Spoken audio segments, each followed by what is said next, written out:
চট্টগ্রামে ৬ ঘণ্টা অবরুদ্ধ পুলিশ। ৪ বছরের শিশুকে ধর্ষণের অভিযোগে মামলা, আসামির দোষ স্বীকার।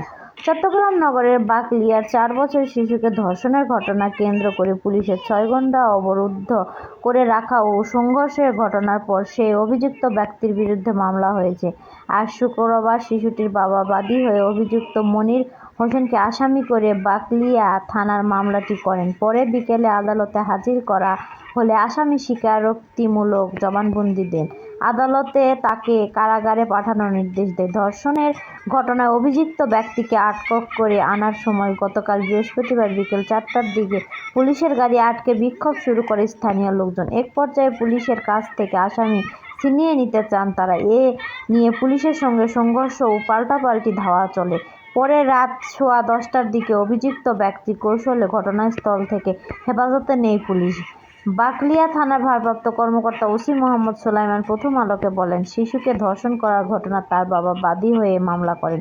গ্রেপ্তারি আসামি মনিরকে শুক্রবার বিকেলে আদালতে হাজির করা হলে তিনি দোষ স্বীকার করে জবানবন্দি দেন।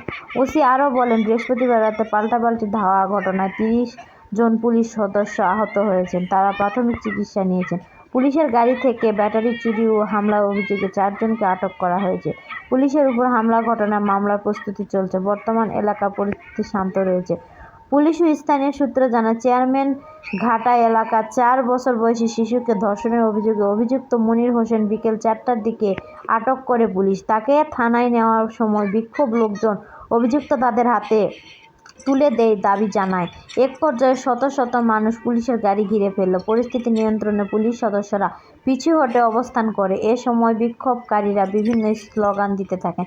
পরিস্থিতি নিয়ন্ত্রণে অতিরিক্ত পুলিশ মোতায়েন করা হয়। রাত ৮টার দিকে পুলিশ কাঁদানে গ্যাস শেল ও সাউন্ড গ্রেনেড নিক্ষেপ করে।